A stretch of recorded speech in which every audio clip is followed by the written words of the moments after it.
Close your eyes. Let the world you know dissolve. Tonight, we travel to a place hidden from history, a place where shadows breathe. It is the 16th century, the mountains of Iga province, a village that appears on no map. The moon is full. It hangs low in the sky, heavy and silver, casting its pale light across the valley below. The forest is silent. No birds sing. No insects hum. Even the wind has stopped, as if holding its breath. Walk with me now, along a narrow path, stones worn smooth by generations of feet. The air is cool against your skin. It carries the scent of cedar, pine resin, damp earth after rain. Ahead, the village emerges from the mist. Thatched rooftops, wooden walls weathered to gray. Paper lanterns glow softly behind shoji screens. From somewhere, the sound of water, a stream perhaps, or a bamboo fountain, tipping slowly, endlessly. This is Eiga, the birthplace of the Shinobi. But forget what you think you know. Forget the black masks. Forget the flying daggers and impossible leaps. Those are stories, shadows of shadows. Tonight, we seek the truth. The people of this village are farmers. They tend rice paddies in the valley. They harvest vegetables from terraced gardens. They raise children. They grow old. To the outside world, they are invisible, ordinary, forgettable. This is exactly what they intend. For these farmers guard a secret passed from parent to child, a secret written in no book, spoken in no court, the art of Shinobi no Mono, the way of the hidden person. Listen, in the largest house at the center of the village, a fire burns low. An old man sits before it. His face is lined with decades. His eyes reflect the flames. Around him, young men and women kneel in silence. They have come to learn. The old man speaks. His voice is soft, unhurried, like water finding its way downhill. You wish to become Shinobi, he says. But first you must understand one word, one concept, the foundation of everything we are. He pauses. The fire crackles. Nin. He lets the word hang in the air. Nin means endurance. It means patience. It means the strength to remain still when every instinct screams to move. He reaches out and traces a character in the ash before him. Look at this kanji. The top portion is a blade. The bottom portion is the heart. Nin is a blade held above the heart. It is the willingness to endure pain, to swallow fear, to wait in darkness hour after hour without complaint. The young students listen. Their breathing is slow, synchronized. The samurai seek glory, the old man continues. They ride into battle with banners flying, their names shouted to the heavens. But you will have no banners, no glory, no name. You will move through the world like wind through grass, present, then gone, leaving no trace. He looks at each student in turn. Can you bear this? Can you give up the desire to be seen, to be praised, to be remembered? Silence. The fire burns lower. The shinobi does not fight. He observes. He listens. He gathers what others overlook. A conversation through a wall. The number of horses in a stable. The mood of a general before dawn. Information. This is our weapon. Not the sword, not the shuriken. Knowledge. Outside, an owl calls. Once, twice. The sound fades into the forest. There is another meaning to nin, the old man says. It is written with the same character, but it also means to recognize, to perceive, to understand deeply. A shinobi must see what others cannot, must hear what others ignore, must feel the shift in the air before the storm arrives. He rises slowly. His joints creak like old wood. He walks to the door and slides it open. Moonlight spills into the room. The students turn to look. "Come," he says. "Your first lesson begins now. We will walk into the forest, and you will learn to disappear." One by one, the students rise. They follow the old man into the night. Their footsteps are soft, careful. Already they are practicing. Already they are becoming shadows. The village falls silent once more. Only the stream continues its song. Only the moon watches, patient and eternal. This is where the path of the shinobi begins. Not with violence, not with spectacle, but with stillness, with patience, with the quiet courage to endure. Rest here for a moment. Breathe the mountain air. Feel the cool earth beneath you. The journey has only just begun. The greatest weapon of the shinobi was not a blade. It was not poison. It was not even silence. It was invisibility. But not the invisibility of legends, not vanishing in a puff of smoke, not walking through walls. Something far more difficult, something far more profound. The ability to be seen and not remembered. Come with me now. Into a small room at the edge of the village. The sun has not yet risen. A single candle flickers on a wooden table.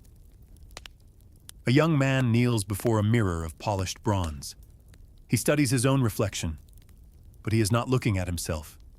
He is looking at the person he must become. Today, he will be a farmer. Watch him work. First, the clothes. He reaches for a bundle wrapped in cloth. Inside, a worn koso jacket. The fabric is faded, patched at the elbows, stained with something that might be mud, might be sweat, might be years of honest labor. He puts it on. The fit is loose, comfortable, unremarkable. But clothes alone mean nothing. A costume is just cloth. The true disguise lies deeper. He picks up a small bowl. Inside, a mixture of ash and oil. He dips his fingers in. Now, observe. He works the dark paste into his fingernails, under the edges, into the cracks of his skin. The crescents of his cuticles turn black. This is the dirt of a man who works the earth, a man who has pulled weeds since childhood, a man whose hands have never held a weapon. He rubs more paste into his knuckles, into the lines of his palms, into the calluses that should tell a story of hoes and sickles, not swords, not climbing ropes. His hands transform. A warrior's hands become a peasant's hands. But there is more. He takes another mixture, walnut oil and powdered clay. He applies it to his face, his neck, the backs of his hands. This creates the weathering of sun, the complexion of someone who has worked beneath the open sky for decades, not the pale skin of one who trains in shadow.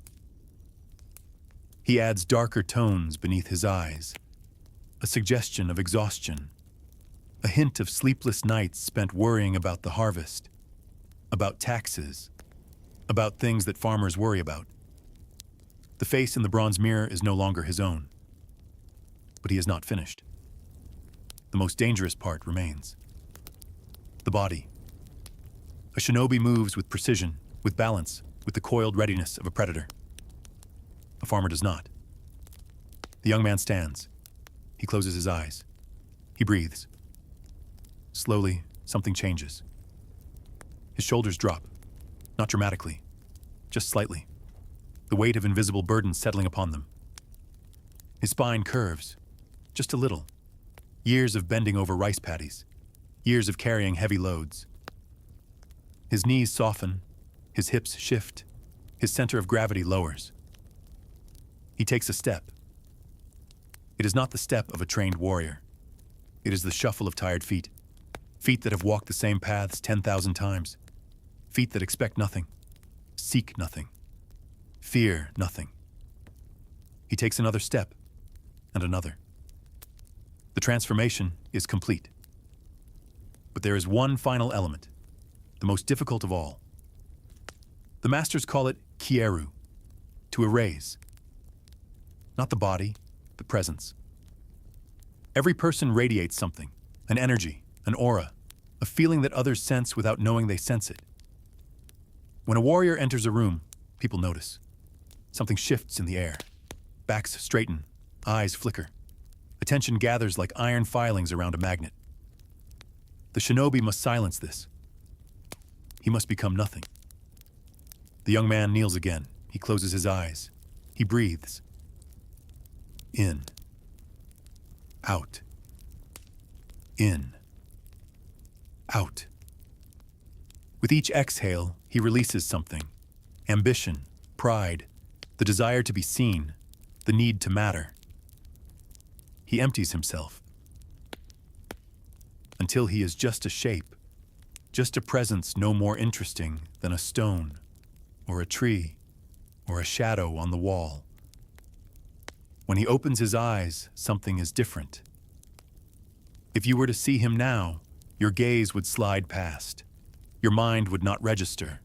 Your memory would not hold. He has become invisible, not by vanishing, but by being utterly unremarkable. This is the true art of Shinobi Monomi, the seeing without being seen.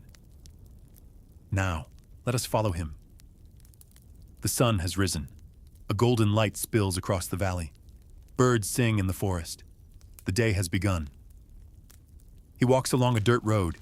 His feet raise small clouds of dust. On his back, a basket of vegetables, radishes, turnips, things a farmer might bring to market. Ahead, the castle rises. Stone walls, 30 feet high, towers flying banners of the local lord, and at the gate, guards. 2 samurai stand at attention. Their hands rest on their swords. Their eyes scan every approaching figure. They are trained to spot danger, trained to sense deception, trained to kill without hesitation. The shinobi keeps walking. His heart does not quicken, his breath does not change. His steps remain the same tired shuffle. He is not pretending to be calm. He is calm. He has emptied himself of everything that might betray him. 50 paces from the gate. The guard's eyes sweep toward him. 40 paces. One guard shifts his weight. 30 paces. The shinobi does not meet their eyes. A farmer would not dare. He lowers his gaze, watches his own feet. 20 paces. The guard on the left speaks. "You there, farmer." The shinobi stops. He looks up, slowly, with the dull confusion of a simple man interrupted from simple thoughts. "Yes, my lord?" His voice is rough, uneducated, thick with the accent of the rural villages. "What's in the basket?" "Vegetables, my lord, for the market." He bows, low, subservient, a man who has bowed his whole life. The guard stares at him. 1 heartbeat. 2. 3. The shinobi does not flinch. He does not sweat. He is beyond fear because he is beyond self. There is no one here to be afraid. Only a farmer, only vegetables, only the ordinary morning of an ordinary life. The guard waves his hand. "Go." The shinobi bows again. "Thank you, my lord." He shuffles forward, through the gate, into the castle town. The guards have already forgotten him. Their eyes have moved on to the next traveler. And the shinobi is inside. He will spend the day selling vegetables, talking to servants, listening to gossip. How many soldiers guard the inner keep? When does the lord leave for his hunting trip? Which officials have been arguing? Which gates are left unguarded at night? Information flows toward him like water toward a low point, and no one suspects. Because he is no one. Just a farmer. Just a shadow among the living. This is the way of the shinobi. Not black masks and rooftop chases, but dirt under fingernails, tired shoulders, empty eyes. The courage to become nothing. Rest here a moment. Feel the dust of the road beneath your feet. Smell the vegetables in the basket. Hear the distant calls of merchants in the market. In the next chapter, we will examine the tools they carried, hidden in plain sight. But for now, breathe and disappear into the ordinary world.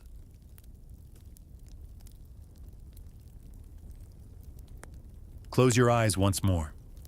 We return to Iga, to the village in the mountains. It is night. The workshop is small. A single candle burns on the floor. Before you, on a cloth of dark indigo, 3 objects rest in the low light. You know what they are: a flute, a sickle, a straw hat. But tonight, you will hold them. Reach forward, pick up the flute. The shakuhachi. Feel it. It is heavier than you expected. Nearly 2 feet of bamboo cut from the root of the madake. The surface is smooth, warm, polished by decades of hands before yours. Run your thumb along its length. You feel the gentle swells where the nodes once grew. Small ridges, like knuckles beneath skin. Bring it closer. It smells of something ancient. Earth, resin, a forest floor after rain. Now raise it to your lips. Breathe into it. Slowly. A single note emerges. Low, hollow. It vibrates against your fingers. You feel it in your chest before you hear it in your ears. The sound fills the room like smoke. It presses against the wooden walls. It slips through the paper screen and disappears into the night. This is the instrument of the kumuso, the wandering monks of emptiness. No one questions a monk. No one searches a monk. No one remembers his face. Now turn the flute over. Grip the narrow end. Feel the root. It is thick, dense, cold, and hard as stone. The bamboo here was crushed by the weight of the earth itself. Swing it once through the air. You hear it. Not a whisper. A hiss. The sound of something that ends things. Set it down. Gently. Now reach for the sickle. The kama. The handle finds your palm first. Wood, darkened with age and grip. Smooth in the center where 1,000 hands have held it. Rough at the edges where the grain has split. Then you feel the blade. Do not touch the edge. Just let your finger hover close. The iron radiates cold. You can feel it without contact. A chill that climbs from the metal into the air between you. The bite of winter on bare skin. The blade curves inward. A crescent moon. A hawk's talon. Forged to cut rice stalks. To harvest wheat. Every farmer in Japan owns one. No checkpoint would confiscate it. No guard would look twice. But in your hand, the curve hooks, pulls, controls. It catches what a straight blade cannot. Set it down beside the flute. One object remains. The amigasa. Pick it up. It weighs almost nothing. The straw is rough beneath your fingers, dry, fibrous. Each strand scratches lightly against the next as you turn it. A soft whispering sound, like wind through dead grass. Bring it closer and breathe in. It smells of golden fields, of long afternoons under an open sky, of a life lived entirely in the sun. Hold it above your head. Shadow falls across your face. Your eyes disappear. Your expression disappears. You become anyone. You become no one. Set it down. 3 objects on a cloth of indigo. A flute that sings and strikes. A sickle that harvests and hooks. A hat that shades and blinds. None of them are weapons. All of them are weapons. The difference is the hand that holds them, the mind behind the hand. The candle dims. The flame thins to a pale blue thread, then goes out. Darkness wraps around you, warm, heavy. But within this darkness, something shifts. The tatami beneath your knees is gone. In its place, cool earth, damp, packed hard by centuries of footsteps. The air changes too. The cedar and candle smoke of the workshop fades. What replaces it is stone, wet stone, the mineral breath of a moat at night. You are no longer in the village. Open your senses. Ahead of you, rising against the sky like a shadow cut from deeper shadow, a castle. Stone walls 30 feet high, towers standing black against the stars. Somewhere above, a torch flickers on a parapet. The faint orange glow catches the edge of a banner. Then the wind shifts and the light vanishes. You can hear the moat, a low, still body of water, dark as ink. The soft sound of something alive moving just beneath the surface. The samurai built this place to be unbreakable. Every corridor turns back on itself. Every floor is designed to cry out beneath the weight of an intruder's step. Every shadow hides the glint of a waiting blade. And yet here you stand, at the outer wall, in the dark, with nothing but the tools of a farmer and the silence of an empty mind. Place your hand against the stone. Feel it, cold, rough, ancient. This is where the next lesson begins. The stone is real beneath your hand, cold, rough, older than memory. Your fingers find a seam, a gap between two blocks where the mortar has crumbled to powder.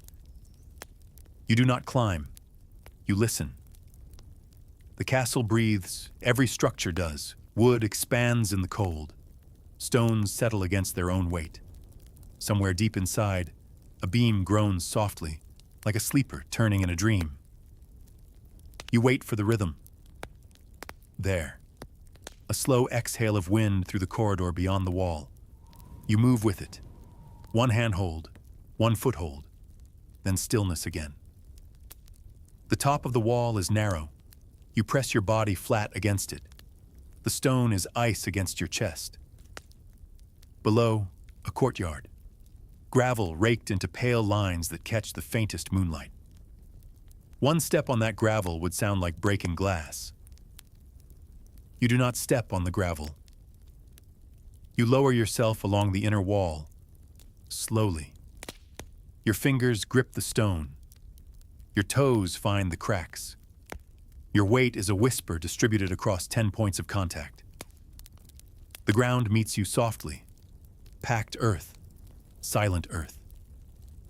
Ahead, a corridor. The entrance is dark, but not empty dark. You can see it now, the way darkness has layers. The deepest black near the ceiling where no light reaches. A softer gray along the floor where moonlight bends through paper screens. Between them, the shape of things. A pillar, a door frame, the faint edge of a sliding wall. The air inside smells of dust, old pine, tatami straw gone brittle with age, and beneath it all, the thin iron scent of oiled blades stored nearby. You step inside. The floor speaks. Not yet to you, but it will. You know what lies beneath your feet. Uguisubari, Nightingale floors. Iron clamps fastened to every joist, designed so that any pressure, any weight at all, drives metal against metal. The sound they make is a chirp, bright, sharp, unmistakable. A beautiful trap dressed as birdsong. You exhale, slowly. Every breath leaves your body like smoke leaving a dying fire. Your bare foot touches the wood. Not the ball, not the heel. The outer edge, the blade of your foot where bone meets skin. You rest it there. No weight yet, just contact. A conversation between your body and the floor. Then you roll inward, grain by grain. The weight transfers like water filling a bowl. So slowly the wood has time to accept you, to absorb you. The clamp beneath shifts, a fraction. Silence. You wait, one breath, two. Then the next step, the same impossible patience, outer edge, roll inward, let the floor drink your weight like rain into dry soil. Each step takes 30 seconds. Each step is a small eternity. Ahead, Moonlight falls through a torn shoji screen, a pale rectangle on the floor. Dust drifts through it like snow falling sideways. You cross 5 more steps. The floor does not sing. At the corridor's end, a wooden beam runs along the ceiling, thick as a man's torso, dark with centuries of smoke. You reach up. Your fingers curl over the beam. The wood is rough, warm where the heat of the rooms below has risen and settled. You pull yourself up, without sound, without speed. Your body rises the way mist rises from a river at dawn. The space above the ceiling is narrow. Your shoulders press against beams on either side. The air is thick, close. It smells of cedar and old smoke and the quiet dust of years. Below you, footsteps. A guard passes. The floor sings for him, each step a bright chirp that fades into the dark. He does not look up. No one looks up. You press your cheek against the beam. The wood hums faintly with the vibration of the guard's steps. Then the steps fade. Silence returns, deeper now. Your breathing slows. Your heartbeat slows. You become the wood, the dust, the dark itself. There is a stillness here that goes beyond hiding, beyond safety. It is the stillness of something that has forgotten it exists. And in that forgetting, a door opens. Not in the castle, somewhere deeper, somewhere within. Rest here. The beams hold you. The darkness holds you. And when you are ready, we will walk through that door together. The door opens. There is no handle, no hinge, no wood. It opens the way silence opens after the last echo fades. You step through, and the castle is gone. The beams above you, the guards below, the stone and the iron and the Nightingale floors, all of it falls away like a robe slipping from your shoulders. What remains is space. Vast, boundless, dark without edges. Not the darkness of a room, not the darkness of a night. This is the darkness that existed before fire was born. Still, warm, without weight. Beneath you, something like water. Not wet, not cold. A surface so perfectly still that it has no surface at all. You are standing on a pond that reflects nothing. A sky with no moon, a mirror with no face. Breathe. This is Ku. The void. The old masters wrote of it, not as absence, not as loss, but as the space from which all things arise and to which all things return. The silence inside the bell after it has been struck. The Shinobi trained for years to find this place. Not in the mountains, not in the temples. Here, behind the breath, beneath the thought. Because a body can be hidden in a ceiling, but a mind full of noise will betray you before your muscles ever do.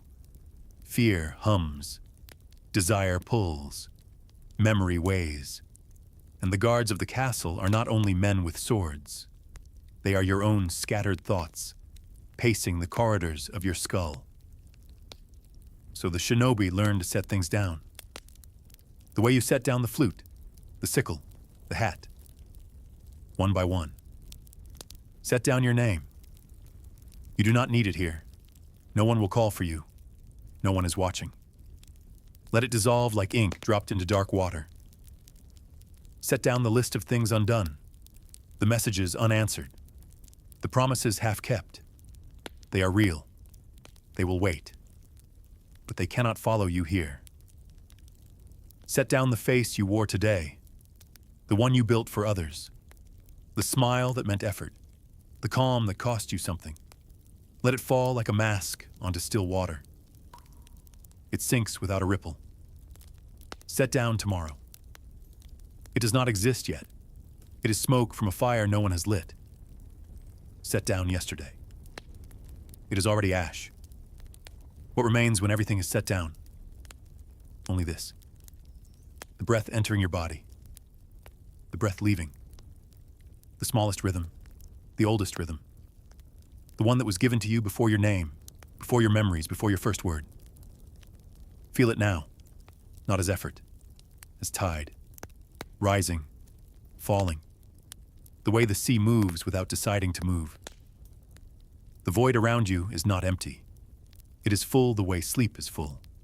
The way a held note is full. It hums with the quiet fact of your existence and nothing more. No past pulling backward, no future leaning forward. Only the perfect, endless width of now. This is where the Shinobi became invisible. Not in the corridor, not behind the mask. Here, in the place where the self forgets to perform. And this is where you rest tonight. The water beneath you holds you without effort. You are not floating. You are not sinking. You simply are. The way dust hangs in dark air. The way warmth lingers in wood after the fire dies. Let your body soften. Your jaw. Your hands. The small muscles behind your eyes that have been working all day without being asked. Let them rest. The void asks nothing of you. And somewhere far ahead, at the farthest edge of this darkness, there's a faint suggestion of light. Not sunrise, not flame, something softer. The color of dawn still buried beneath the horizon. It is waiting for you, but not yet. For now there is only this breath, and the one after it, and the warm, immeasurable dark. Stay here. I will find you when it is time. It is time. Far away, at the edge of the void, the darkness thins. Not all at once. The way ink fades from black to gray when water finds it. A warmth reaches you. Faint. The memory of sunlight before sunlight itself arrives. The still water beneath you begins to glow. Soft amber. The color of honey held up to a flame. And then, a sound. One bird. A single clear note rising from somewhere below the sky. It climbs the silence like a vine climbing stone. Unhurried, sure of itself. Then another answers from farther away, and the world begins to remember it is alive. The void softens. It does not break. It becomes air. Cool morning air that smells of wet grass and cedar bark and earth that has been resting all night. You feel ground beneath you now. Soft. A hillside. The dew has soaked the grass, and it presses cool against your palms. Open your senses one by one. The sound of water. A stream moving slowly over smooth stones somewhere below the hill. The smell of wood smoke. Thin and pale. The first fire of someone's morning. And warmth. The sun has crested the ridge. It touches your face the way a hand touches a sleeping child. Gently, without asking anything of you. You are in Iga. The village below is waking. A door slides open on a wooden track. Footsteps cross a courtyard. Someone draws water from a well, and the bucket rises with a low, steady creak. In the nearest field, a farmer bends over young rice. His straw hat shades his face. His sickle rests in his belt. He hums something old and shapeless as he works. No one looks at him twice. He is ordinary, invisible, completely free. This is the final secret. The true master of shadows does not live in the dark. He lives in the light, in the open field, in the ordinary morning. He carries no sword. He wears no mask. He is the neighbor who waves as you pass. The stranger you forget the moment you look away. He is not hidden from the world. He has returned to it so completely that the world can no longer find him. The sun climbs higher. The dew dries. The birds have filled the valley with sound, and you can no longer tell where one song ends and another begins. The night is over, and you have walked its entire length, from the mountain village to the castle wall, across the Nightingale floors, through the void, and back again into the warmth of morning. Thank you for walking with me. Rest as long as you need. There is no hurry. The sun is patient, and the grass is soft, and this hillside will hold you for as long as you wish to stay. And when the next night comes, I will be here, waiting at the edge of the dark, ready for the next journey. This has been Kaito. Thank you for sharing the shadows with me tonight. Sleep well. Good night.